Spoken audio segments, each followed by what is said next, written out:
Hello, everyone, and welcome to the very special edition of World of Darkness News, in which we are going to preview some of the content from Player's Guide for you, and we're going to go through the actual pages taken straight from the Player's Guide. Today, joining me for the whole duration of the World News is Hadi, our wonderful community ambassador. Hadi, what do you think about Player's Guide? You were able to read it already, so what do you think? I love it.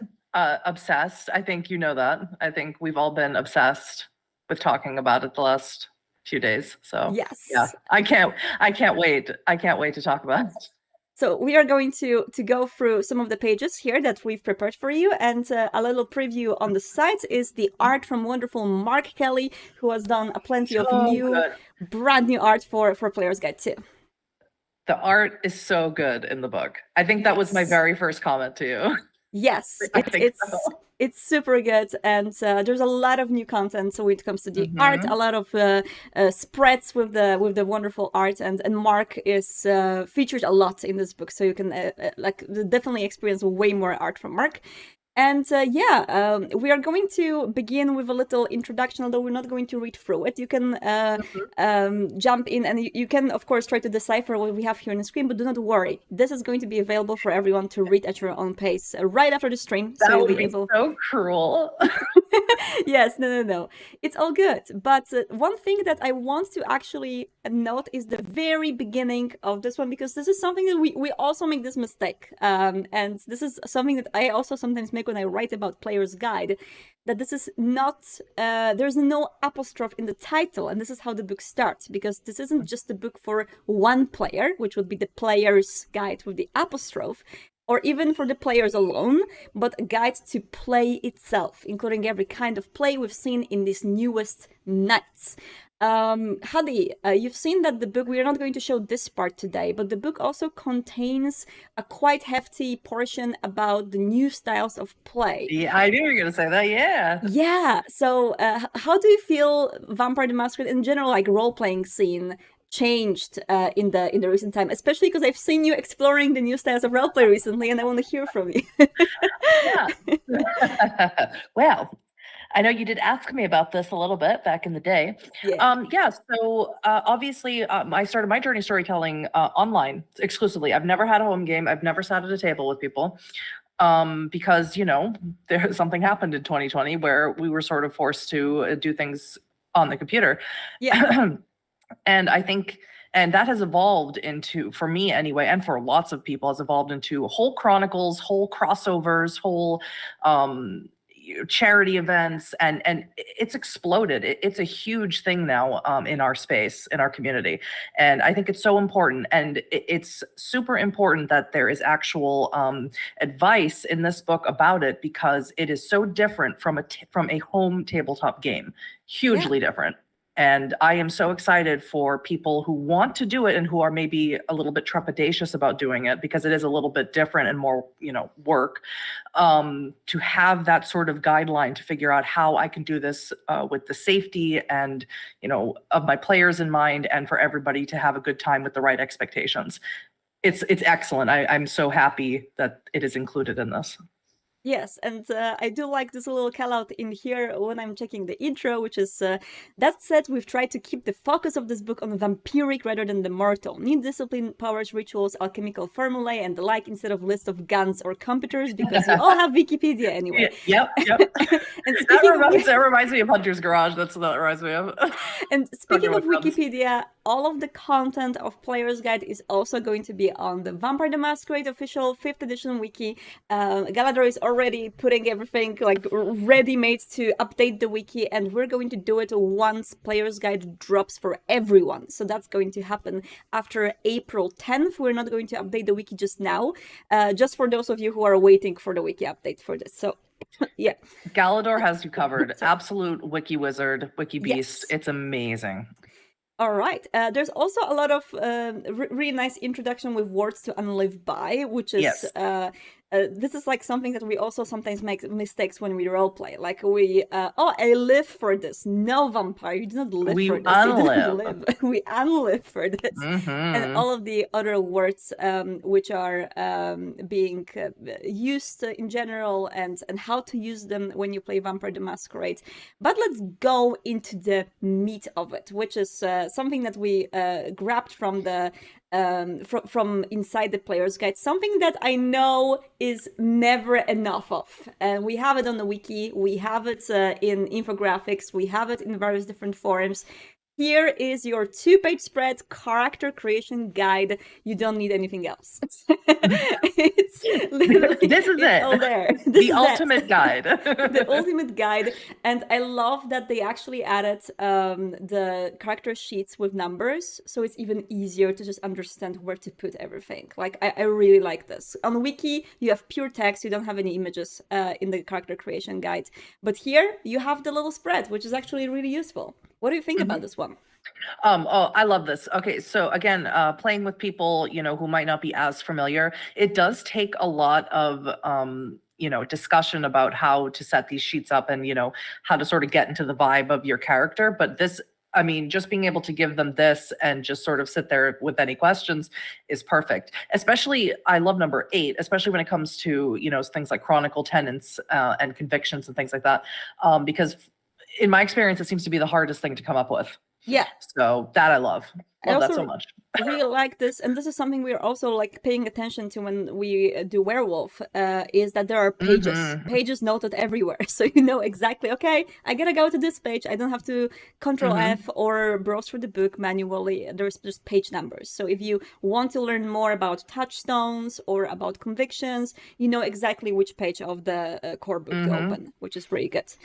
So again, to play Vampire the Masquerade with all of the full expansion, all you need now is just core book and player's guide. This contains most of the things that you may need in the campaign, except for, I feel, except for like minor additional things that you can add as entire plot points. Let's say cults from the Cults of the Blood Gods, which is like its own thing. But this book contains all the clans, most of the discipline powers with a lot of new ones, predator types. So yeah, and this is a really nice and handy guide. One more cool information about this one. This is again going to be available for everyone right after the stream, so you can download it as an image, you can just keep it, you can print it, and you can put it on your table already and use it, because I think it's super useful. Yeah. Yes. One more awesome thing, reprinted trade cost table, which I am constantly looking up. I have this saved. I have it sitting on my, which I don't. I have my desktop very well organized, but it sits right on my desktop, so I could just easily give it out to anybody who asks for it, because it happens a lot. I'm so thankful that the Play by Post server I play on has it pinned in like one place, so I can just like quickly look it up, because this is something I constantly, I constantly just look this up to remind myself. Because they're like, they get XP and then they go, oh wait, what is it again? New level plus what? What is it again? You know, and I'm like, oh, let me look. And now up to something that contains a lot of new stuff, and I'm so excited about this. I'm so excited. So this is like an infographic spread. There's a lot more about this in the book itself, about coterie types. So the book is not only about vampire as an individual. There is a lot about vampire as the coterie member, with new coterie merits, with a lot of ways in which your vampire can help the others. And this is a super handy 2-page spread infographic about various coterie types, with icons symbolizing the size and riches of domain hunting ground, how well you're integrated into your domain, and security of your domain against intruders. Yeah. And the merits as well, which is super handy.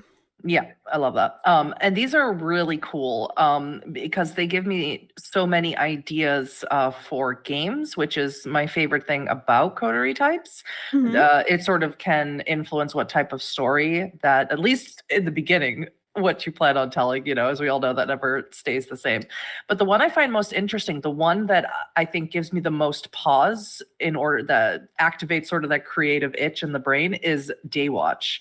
I very much want to try and figure out how to tell a story with this particular coterie type, because it seems challenging and I like that.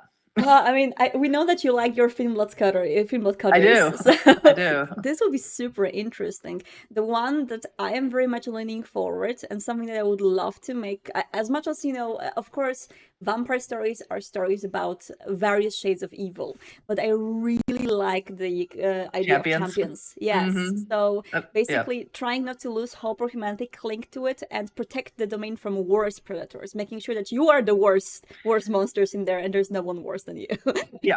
Well, in that same vein, I also like Watchmen, or Watchmen rather, the Civic Guardians. I like it because it says fight sect opponents and werewolves. Yeah, that would be super cool. Just do you have any feeling about which one would you like to explore in roleplay a little bit more, except for these ones? I feel like I would really like, for me, there's a lot of interesting coterie types here that seem to be very tied to supporting your local sect, but also trying to sabotage it and play against it. Like, I really like the politically involved coterie types in here.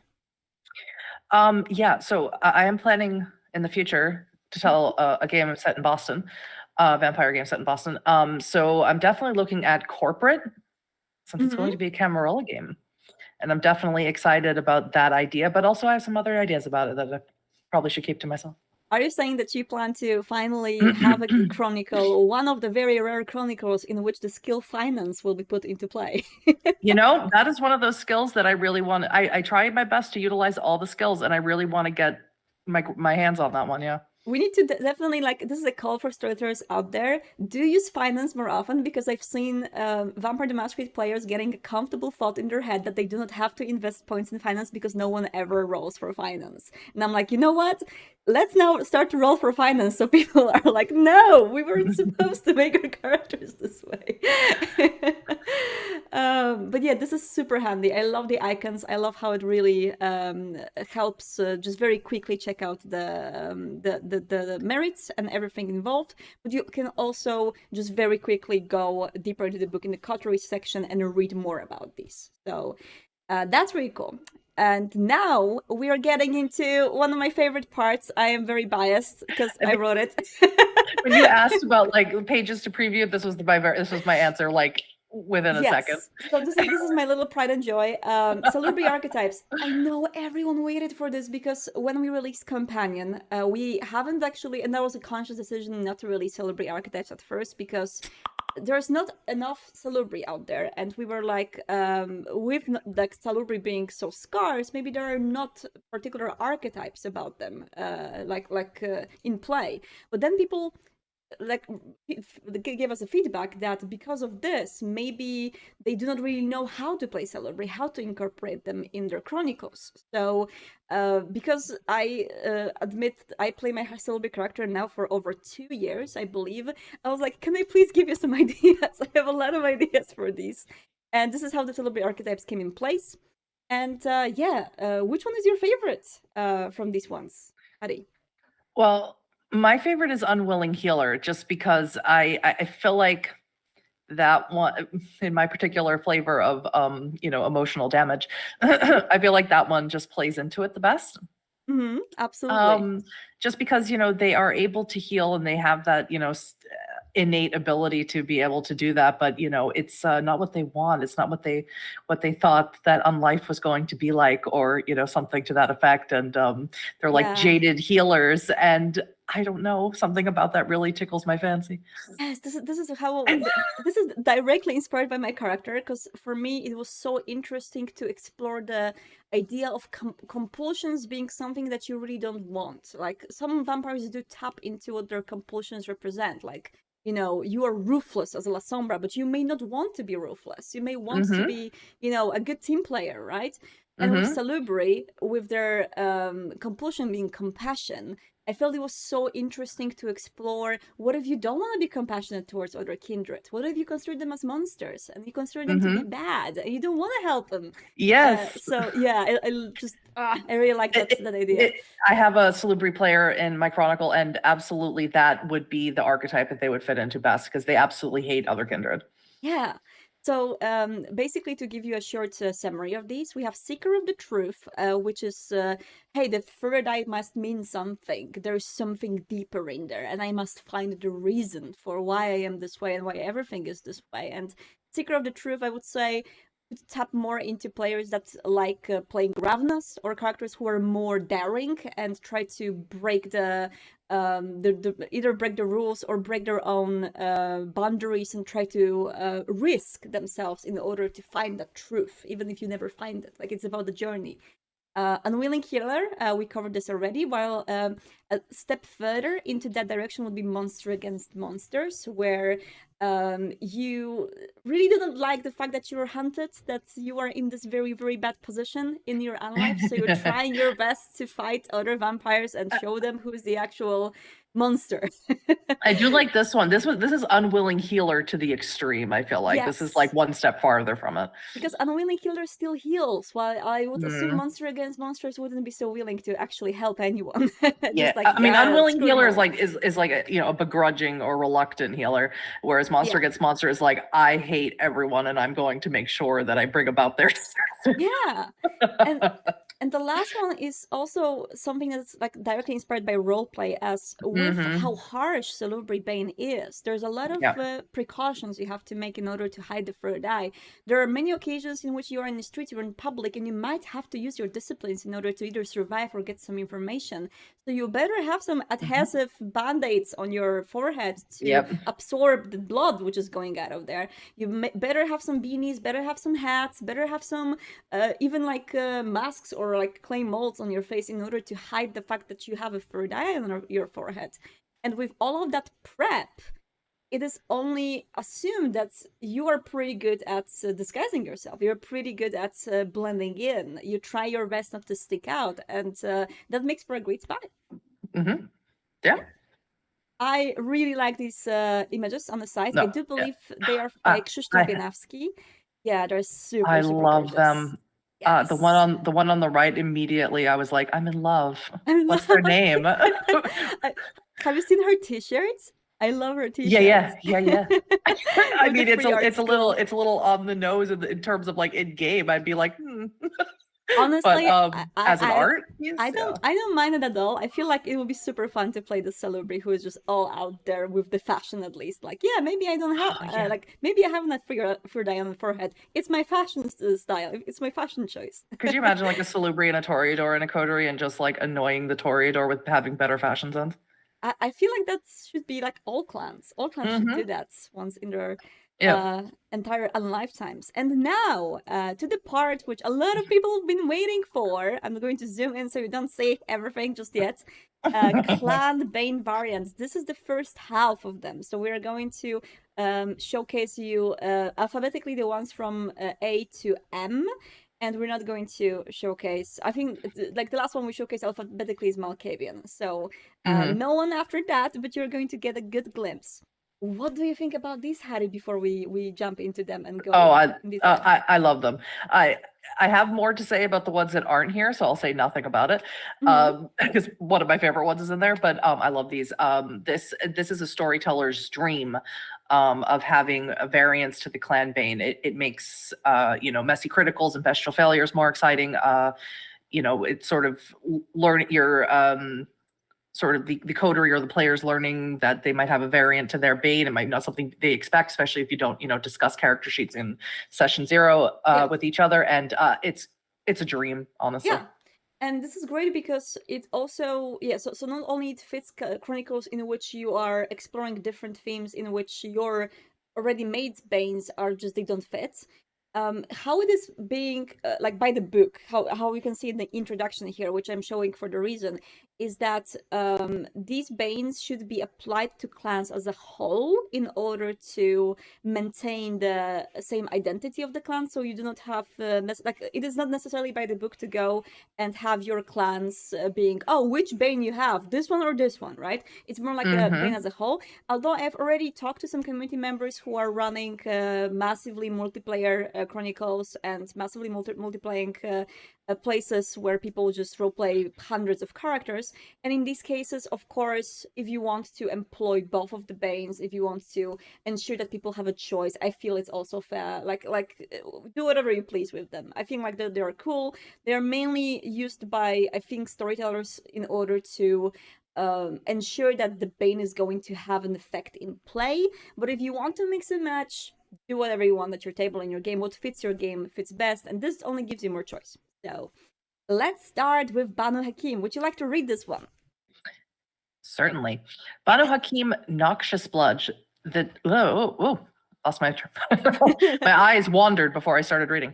Death lurks in the blood of the so-called assassins. While its effects on other vampires is the same as any vitae, it is poison to mortals and risks the life of anyone the Banu Hakim would try to make their ghoul or blood bond.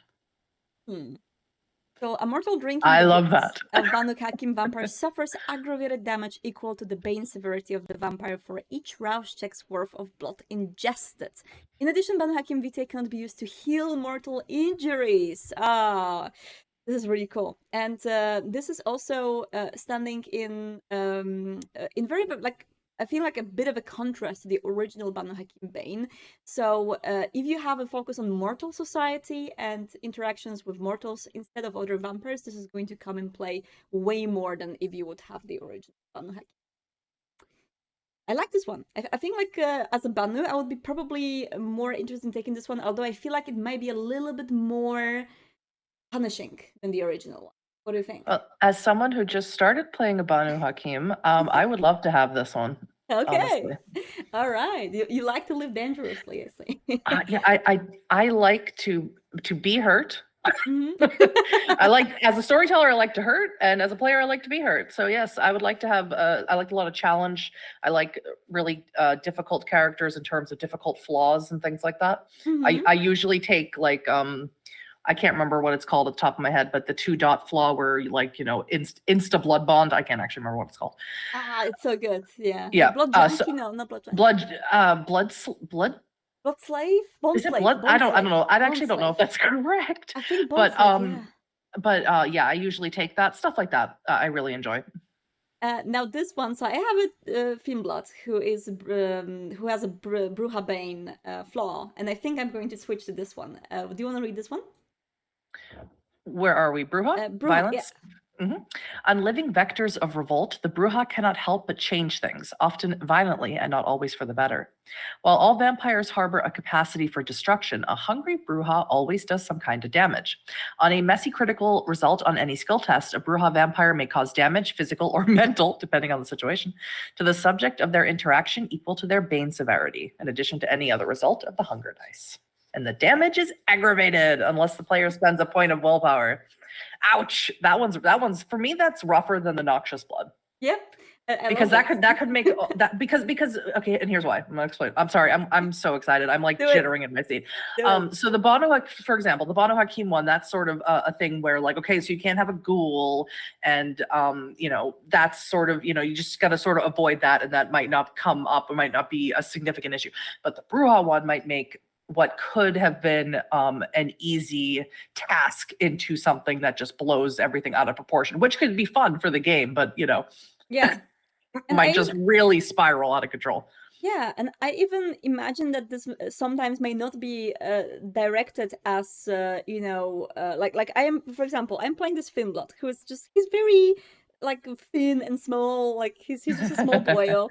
And I imagine that he might just, like the Bruja blood can really like awaken the strength inside of him. So he may just destroy something and someone may get hit by proxy. Like I can imagine that this could be possible for the poor Phoebe, on the messy critical, doing like some damage to the surroundings, the environment, which by proxy hurts some of his coterie mates that is nearby. And this is such a drama part. Like I love the drama of this, like hearting orders when you don't want to, but this is your Bruja blood awakening you. Yeah, I really like this one. And now we're going to go to Gangrel. Survival. Now, okay, I gotta say, out of the one that you have here, this one's my favorite. All right. Gangrel, nothing, survival instincts. Nothing matters more to the animals than survival. Among the most tenacious of all vampire clans, the gangrel can endure almost anything and thrive in the harshest conditions. Where the beast can often put a vampire in unfavorable situations, a gangrel's instincts are calibrated foremost to make sure they see another night. Subtract dice equal to the bane severity of the gangrel from any roll to resist fear frenzy. This cannot take the pool below 1 die. I love that because in my games, frenzy happens a lot just because of the situations that my players find themselves in. So I love the idea that dice is removed from their frenzy check because for some reason my players are very good at rolling high, and so I like the idea of frenzy. I always have this is particular fear frenzy, but Rotschreck and all the other ones, anger frenzy. I love it.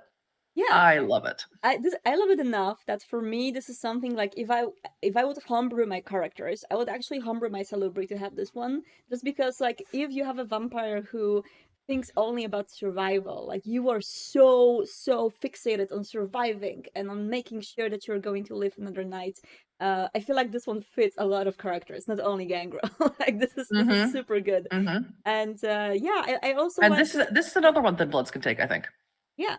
And this variant is good for Dangerfield Chronicles, where fire and sunlight are constant threats. So I see that you are definitely going to like this one. Anyone who's played with me can attest that I often have them in danger. I feel Kareem is going to use this one often too. Yes, that sounds about right. And now let's go to Hekara, who also, by the way, are getting the updated compulsion in the player's guide, but we're not going to give the compulsion just today. We're going to give you the clan variant. So mean, so cruel. I know. She's like, I know, I'm the worst. Anyway, decay. The Hekata connection to death and entropy caused them to practically radiate decay. Love that. Slowly eating away at things both living and inert in their vicinity. Their havens turn decrepit in a matter of nights, plants wither around them, and even mortals grow haggard and sickly from prolonged exposure. Some Hekata have come to terms with this, making do with dilapidated havens and few, if any, mortal servants. Those who don't spend considerable time and effort to keep their assets from decaying around them. Now, this one is extraordinarily difficult comparatively to morbidity. Yes, but it's so fun. Yeah, this one, I mean, I do have a one Hakata player. I do not see them saying to me, hey, Huddy, I want to switch from morbidity to decay.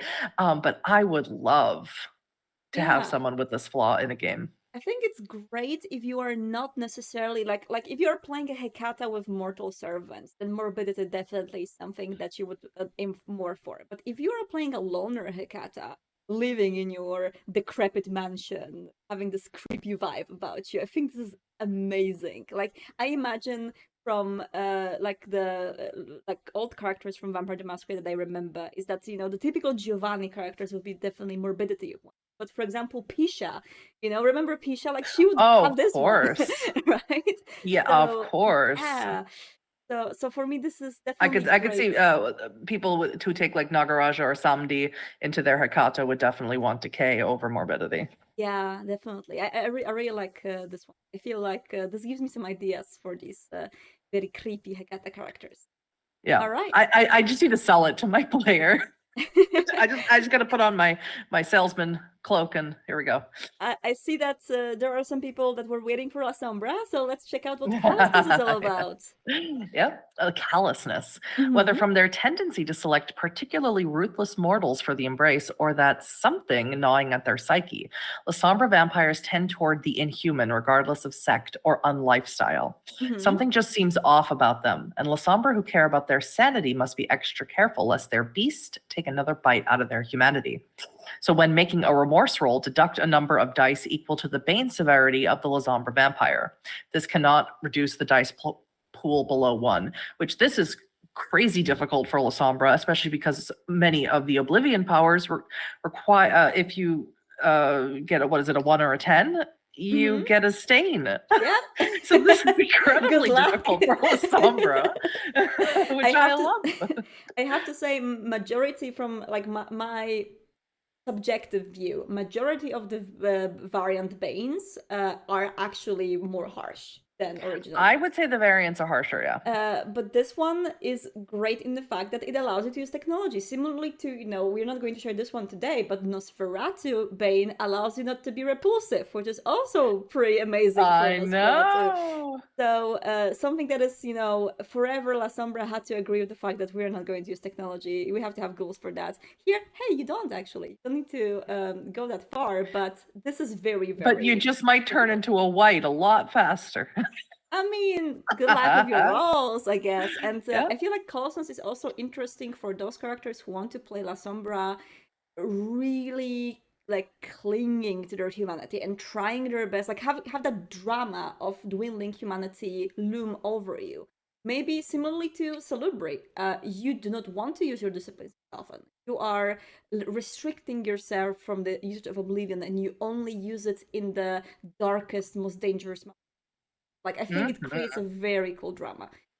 If you are playing a La Sombra who's just going to use left and right, probably best to leave with the original Bane. But yeah. No. We want to hurt, remember? So it's same amount of Oblivion plus the new Bane. True, I do really like the comment from the chat we have. You need to choose between humanity or a smartphone. Yes, exactly. Yeah, I choose smartphone. Right. And now we're going to go to Malkavian, who also get the alternative Bane, which is actually, I'm not sure. I mean, it is harsh, but it's also super interesting. Yeah, I think the harshness is on some of them is sort of a perspective thing. I actually think that this one is one I would prefer over the original. Unnatural manifestations. Even the most mundane seeming oracle raises the hackles of those around them when they tap into the powers of their eerie blood. Although they rarely recognize the source of these sensations, mortals respond with notable unease when a Malkavian uses their powers, and other vampires can readily recognize the presence of a fellow undead. Whenever a Malkavian uses a disciplined power, mortals in close proximity are spooked, and any social interaction with them, apart from intimidation, suffers a dice penalty equal to the Malkavian's Bane severity. I really like this one because for some reason, I don't know why it happens, most of my SPCs or NPCs are Malkavians, and I like this one. I think it's... Also, if I was playing a Malkavian, I think it's very challenging because you have to be really careful. You have to be really careful around humans, which is not the case for a lot of other kindreds. So I like it. Yeah, I actually really like this one because I would say this is a really nice like change in the family I've seen in the recent years. The more and more I see new Malkavians in play and V5 Chronicles with Malkavians in play, the more people are basically playing them as just like on the first glance and on the interactions undistinguishable from other vampires. Like, it used to be that Malkavians were really, really standing out and people were playing them to be completely different. While nowadays they are blending in very well with other clans, and you wouldn't tell a Malkavian from another clan unless you asked. So I find more and more Malkavians to be able to blend in very well, and this allows them to have this like little edge of, hey, you can blend in but not that well. The people will know that there's something about you that is different than the others, which I feel like it's a super interesting angle. Yeah, I would probably pick this one as an Malkavian over the original. I would probably pick this one as well. Yeah. I would probably still act a little, Yes, a little off, but yeah, I would definitely go for this. All right, folks. So that is the general preview which we are sharing with you, and this is going to be shared with everyone through the product page of Player's Guide. So if you go to Renegade Store, no matter which country you're from, you can of course pick your flag in the top left corner of the Renegade site in order to go to your version of the store, but all of the store versions are going to have them as downloadable images on the product page. So you can just download these, you can print them, you can enjoy them, read through them, and they will be available. If they're not available now, in this moment, then they will be available very soon, because they were supposed to be available on the page just today. So do go to Player's Guide product page on the Renegade Store, get them, read for them, and yeah, we hope that you will enjoy more, and the whole book dropping for the pre-ordering folks on Monday, right? Yeah, that's Monday. Mhm. It's Monday. So the Yes. 27th, Monday, yes. 27th, yes. And for everyone who want to purchase it outside of pre-ordering, it's dropping on April 10th, so 2 weeks after. Mm. I cannot wait to change my characters based Oh on man, the I'm stuff. like, is it Monday yet? I think that was something that was said yesterday. Is it Monday yet? Yes. I actually let me just very quickly go to my little. I had somewhere a nice little sum up of everything that is in the player's guide in general. I know. Could you give Jordan the rights? What do you mean? Oh yeah, I'm sorry. To I'm share it? sorry. Yes, I don't know why they don't have the rights to. yes, I'm going to very quickly permits Jordan G.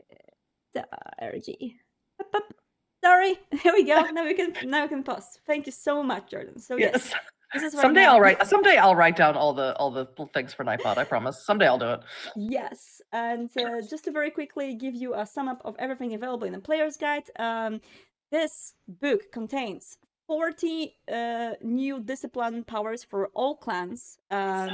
Full like over 40, like it's more than 40, but full profiles of 7 clans not included in the core book. So all of the clans which are not in the core book are in this book.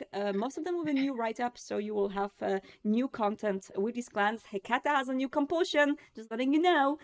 Updated and revised pre-existing discipline powers, so you will see some changes of the original discipline powers. Some of them were balanced, some of them changed names, so check them out if you want to get the latest version of the discipline powers. Clan band variants for every single clan, similarly with the Coterie merits. Also Coterie flaws are there as well. New predator types, new merits and flaws, streamlined guidance for character and coterie creation, advice for running non-traditional chronicles, and revised guidance for touchstones, memoriam, and project. A lot of content in this book that I So think much, you're so gonna good. really enjoy. I'm going to have so much fun with this one. Like I was so honored that you're like, hey, want to come on early and talk about Player's Guide? And I was like, yes, I'll be there in 1 second. I'll be there for you.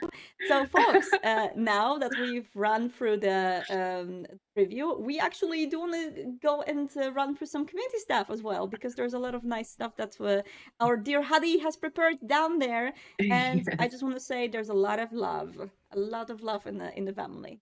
Yes, yes. So as I've said a million times, if you ever watch Vamily Spotlight, there seems to be like some sort of consciousness that happens where a theme occurs throughout the week, and I don't know how that happens, but it's beautiful and I love it. It's Madness Network. We're all Yeah, in it is, right? And somehow people like this week it's Tremere and love, right?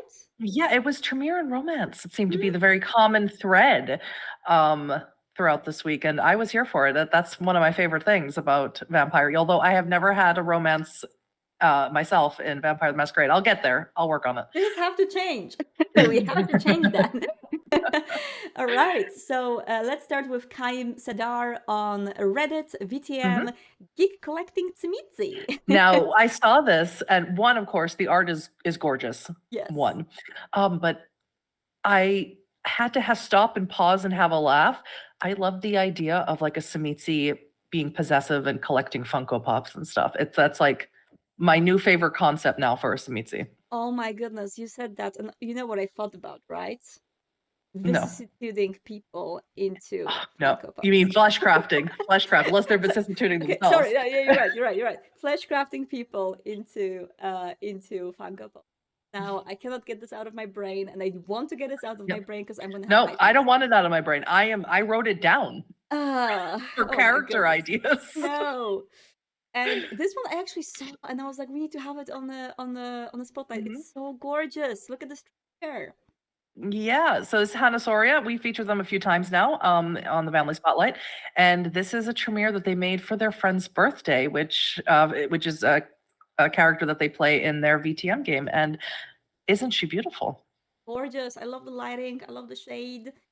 The shade of it all. It's super beautiful. I saw it on Twitter actually. So Hanazoria is active both on Tumblr and Twitter, posting awesome stuff in the game. And Instagram. Yeah, and Instagram. And if you're posting any fan art of Vampire the Masquerade of your OCs, then remember to tag us with Vamily or Vampire the Masquerade, and we're going to Mhm. definitely check out your work. And speaking of romance, I've seen this before, and I am in love. Neon Jazz with. Mhm. Can you read the description for us? Of course. When a vampire has a human crush, Zilla is my Ventru from Vampire the Dark Ages, and Yorick is his lover. At least I'm cheering for them. I'm hoping that the storyteller won't kill Zilla's boy anytime soon. Don't say that. Um, Don't say yeah, I know. that. You never say that because then it's already going to happen. Then you're too late once you put that out in the universe. So But pretty. I love this so much. I love that it's a Dark Ages game. Because I at some point will have to get a V5 Dark Ages game for a one shot going somewhere. And this is everything that you would sort of want to see from an intense RP heavy, romance heavy VTM game. They look like they're dancing. I mean, it looks like the person holding is dancing and the other one is just like, unconscious. But it's super, super Yeah, gorgeous. I and love it. it's beautiful, and and it's also, it has this this really tragic under, because clearly they're subsiding on the blood of the person that they love, and how much does a vampire can they love, things like that, all those really Yeah. awesome themes that you can explore in Vampire. Yeah, like romance is messy, and also Player's Guide does contain some considered Yes. play parts, and there's also mentioning romance in games. So we hope that you also get some good learning. Hmm. And let's go to Lila Leif. Oh, more Hi. romance. Yes, more romance, and we've also featured them before. Their specific Tremere character, Mhm. and the caption says, "After years of trying, I finally got one of my TTRPG characters a boyfriend. Really happy for my vampire gal, and she is a Tremere." Oh, that's so adorable. I love them. They're so pretty. I mean, amazing. I mean, the art. Uh, the art absolutely blows me away. As a storyteller, everything I do is with words, right? Written or spoken. And to see these types of scenes that I've talked about before, to Yeah. see them drawn is just something completely different. It just totally blows my mind away. Yeah, and I just I love romance in Vampire the Masquerade games because it's always so messy and it always ends bad, and I just live for the drama. So my Yeah. both of my characters I'm playing right now, they're involved romantically with other characters. One of the NPC, one with the other character, and it's all mess. Hmm. It's a mess. We love it messy. It's We a love big it mess. messy here. And this is a cosplay pic from Natalie Hmm. M. Lucida de Aragon, Natalie M, our wonderful Ukrainian family member, who is just a wonderful player. And also, if you want to listen to the interview with Natalie, we had Natalie on the What News a while back, I think like a week ago. But it was really cool. It was a lot about the Ukrainian and Russian speaking, and there's cool learnings from. Hmm. Hmm. And Natalie's really awesome. All the cosplays that they do, you can see them on Twitter. They have a ton of cosplays they do, and they're all really great. Yes, and if you are looking for the Ukrainian Vampire the Masquerade players, then definitely because there's a lot of people who play Vampire the Masquerade in there, and there's a lot of fandoms and people meeting up and doing a lot of Vampire. Hmm. And now we have Paulo Victor de Aguiar. So Paulo actually wrote to me recently with like a question that I think like a lot of people may ask themselves, and it's kind of funny that people write to me about this. But the question is, hey, I want to start making Vampire the Masquerade memes. What do I start with? Like, how do I do it? And Wait, did you seriously say you don't know why people would write to you about that particular I'm question? making Are you fun of are you being myself. are you being facetious? I'm making fun of myself that people write to me about this because yeah, I'm Who a memer. else? But honestly, like the same thing that I told to Paula, I would tell to everyone: just do it, just do it, and post Just it. do Like it, the yeah. places to post it, I feel like there's a Facebook group, World of Darkness Meme. Yep. There's a What Memes channel on our Discord. In Discord, yep. There are Reddits, VTM, White Wolf RPG, and VTMB. None of them are official, but you can just post them and for people to enjoy. And this is what Paulo is doing. And Yep, and this one is specifically just to, remember last time I was here, I was like, oh, this is just to hurt Jason's feelings, and that's all this is for. This is the reason it's on the board.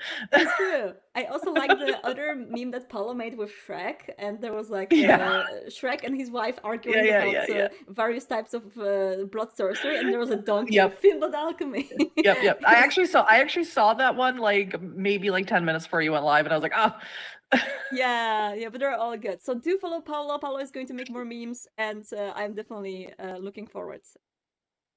Okay, and now we have a TikTok. This is by Thyanel. I thought you would enjoy it. All right. It's a reminder that it costs $0 to be nice. How much? Well, what is it to be an asshole? I can Venmo you. That's not the point. It's free, isn't it? You're so stupid. You know what's funny is I would gladly pay to be an asshole, but I don't have to because it's free. You're ugly. No. Oh no. Why is it so many characters I know and I play? What I love about that is like sort of the epitome of what Jason does in the By Night series with the Beast. It sort of really encapsulates it almost perfectly. When the Beast is so trying to. The Beast, of course, is an entity that just wants to bite and kill and destroy. And I just feel like that perfectly encapsulates exactly what Jason does every time someone gets a little bit hungry. Which I feel like it's a little bit hungry in New York or LA, but that is true. And whenever you're doing horrible things as a vampire, always remember, it's free. You don't have to pay for it. It's great. It's absolutely perfect. Continuing, the theme of Tremere Mysteria Art. Tremere are hot. I don't make the rules. Behold Magdalena von Hochstein-Rotenbach. I guess that's how you'd say that. And that is her Tremere. And as I said, the Tremere were very popular this week. They are. And I love the Dark Academia style, which is on brand for Tremere. And I gotta say, yeah, they're hot. I have to admit, like, I have a lot of things to say about Tremere, which are not very nice, but I have to admit, they are hot. They can have that. They can have that. Yep. Maybe they are the bad guys. Maybe they are not to be trusted. They are just, like losing relevancy in the age of Finbloods, right? And we are being accused of being sold off by Big Pyramid. Chat. I gotta say, like when a Tremere looks like this, I am sweating. I am completely sweating. Oh my goodness. I am struggling to think of a not sexy Tremere. I'm struggling. I'm sorry. I don't know if you're see. I know you're being sarcastic when you say that, but no, I am not. I'm not. I'm honestly not. Go to Archive of Your Own and see how many fan fiction there are about Strauss. A lot. There's a lot. A lot. And honestly, whenever I came to Tremere Chantry, I was just like, please like me. Please like me. Just please say something nice to me. I just my Daddy, jaw just, sorry, Daddy. My mouth just opened when I see these. Like, look at that. What is this? Yes. So this is by I'm gonna mess up the name. Arian Severna, I hope. They are cosplaying as a Toreador, and they did 3 different photo shoots or 3 different shots to represent presence, auspex, and celerity in that order. And I thought that was the coolest photo shoot to do, one, and it makes me just want desperately to do a sort of clan-related photo shoot at some point. It's awesome. It's such a good idea. I just saw that, like when you were saying, I saw the description, I was like, this is discipline powers, and this looks so cool. Yeah. Oh, wow. So we have presence with the halo, and hey, I'm friendly, like me. And then we have auspex with the like very cunning eyes and having the word around her. And then we have celerity with the dynamic, and so cool. Love it. I mean, one, they're absolutely gorgeous, absolutely beautiful, excellent model, and changing their whole vibe for every single power. And then the effects laid on top of the photo are perfect. I mean, this is wonderful. Super good. Yeah, great job. I'm actually going to definitely go follow this person. And this, I believe, comes from the LARP, which happened just recently. Yes. I believe you met Jonathan when you did the Jackal of LARP, right? Jonathan was a dominion of Sabat on the LARP that I was on. An absolutely breathtaking character and breathtaking roleplay. Wow. I haven't met Jonathan, but they do a lot of stuff on their TikTok, or they did at one point, and always such dedication to like the makeup, to the the outfit. Always blown away by it. And they did a horrid form for this LARP in the UK, the Last Supper. So I saw it on Twitter last night, and I was like completely speechless. Absolutely beautiful. And I just want to say, if you want to check out some extremely cool characters from Giovanni the Last Supper, look for it on social media, Twitter, Facebook, and Instagram. There are some breathtaking pictures from the LARP. I feel bad for not being there, just because I would want to be there with a camera and just take pictures. Yes, Matt Stormcrow was there, Laura Tutu was there, I believe the Primogen was there. Just so many cool, awesome creators who were there, who put so much work into their characters, into their costuming, and the photos are just breathtaking. Jonathan, so blown away. Jonathan is also the Jackal of Live Action Studios community manager. So, yes, they're like, yes. Super cool. And now we're going to Crafty Mirage Torrator from Carmen Alvarez. Yes. Can you really take a banana and a kiwi? Why is there a kiwi? Wait. No. May I approach the bitch? What did you say? I said, may I approach the bench? Ah. What did you think I said? May I approach the bitch? I love it. What did you say? I said, may I approach the bench? I have to say, I have a thing for people role-playing Torrator like they just watch Mean Girls and they want to be Regina George. Like, I have a thing. Yes. I mean, we love it. We love it. We love a classic Torrator. Also, I loved Crafty Mirage's necklace. It was all roses. Yes. Beautiful. Absolutely great. And yeah, we do need more bitchy Torrators, so I want more of them. We need more of them? Are you sure? Yes, more. Give me more. Never enough. Mm-hmm. And look at this. Oh, I thought it's a romance for a second, but it's a friendship. No. Yeah, Dom Kelly, artist, writer. Friendship was hard to come by in their world, so when it was found, it was held onto with all the strength that could be mustered. This is a Malkavian character and a Nosferatu character, and my heart got 3 times the size. I got the Grinch effect. Healthy. But, this is too healthy for us. This is exactly. No, I'm super happy that people are exploring the light in the darkness, trying to find some sparkles. That's that word. And yeah, they look absolutely adorable. And hey, not all vampires have to romance each other, right? They can only be friends. Also, look, relationships come in all different shapes, sizes, and ways, and they're all matter and are important. That's such sweet stuff today. I love it. I love it too. And speaking of sweet stuff, yeah, but let me end on something different. This is sweet though. I need to sleep with Vince. It's a good thing vampires regenerate. Am I right? Yeah.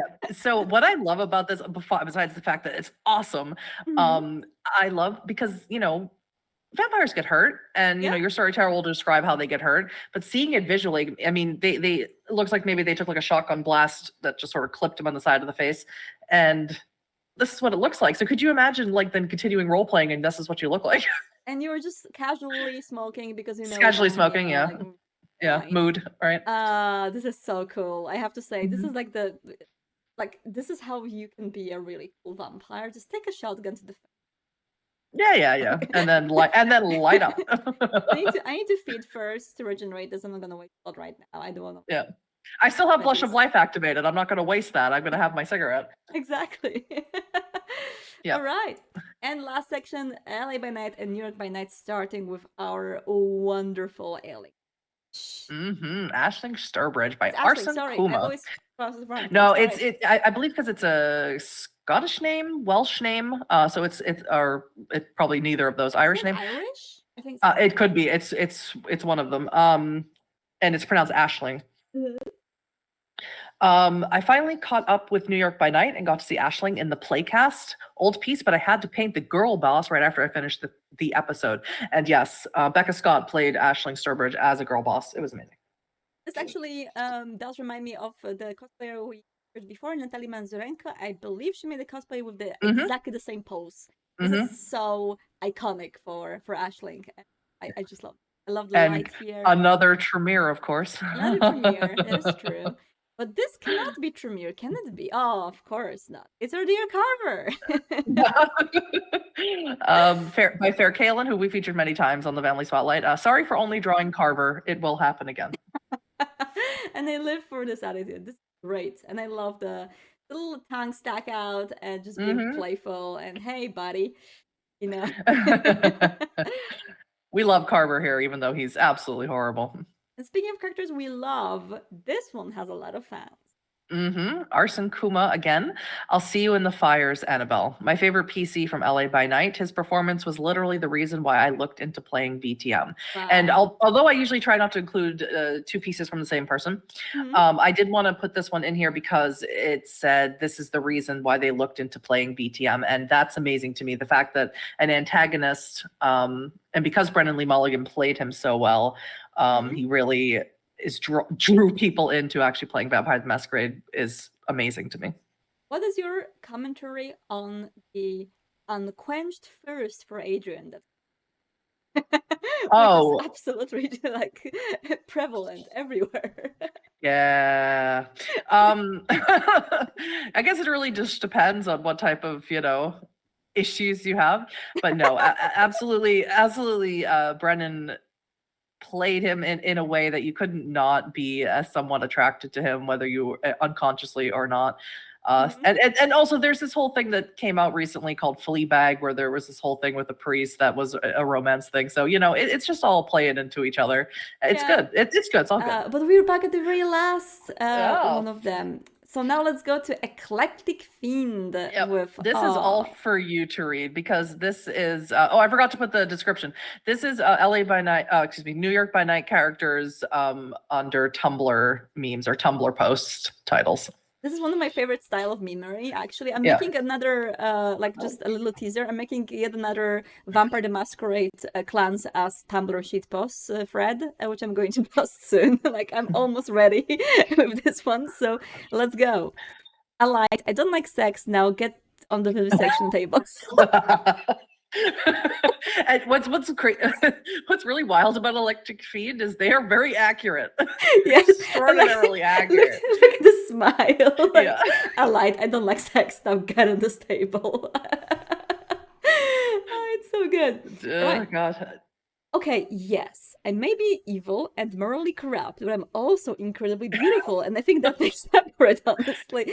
And can you argue with that? Can you argue with that? I cannot argue with Khalida looking like this. There's just no way. I think if Khalida said that to my face, I'd be like, yes, queen. When you're right, you're right. Yes, queen. Do you want anything, queen? Exactly. And now... I may be short, but that doesn't mean you're not about to experience the wrath of God. That one's for you. That's me. We'll get that for you on a t-shirt or something. I need this. Yes, I live by this. And also, look at also whoever captured the screenshots, they are just fitting so well. I want this as an emoji on Twitch. I want this Isaac face, just cats and just. Okay. And last but not least, MILF, man I'd like to find a therapist for. True, yes. You can't deny that one for Ray, unfortunately. I cannot deny also, yes, he's a MILF. I love all of these. Eclectic Fiend, a very good job. I love Tumblr. I love everything that's happening in here. Yep. I definitely recommend you go check them out on Tumblr so you can read all of them for all the rest of the cast as well.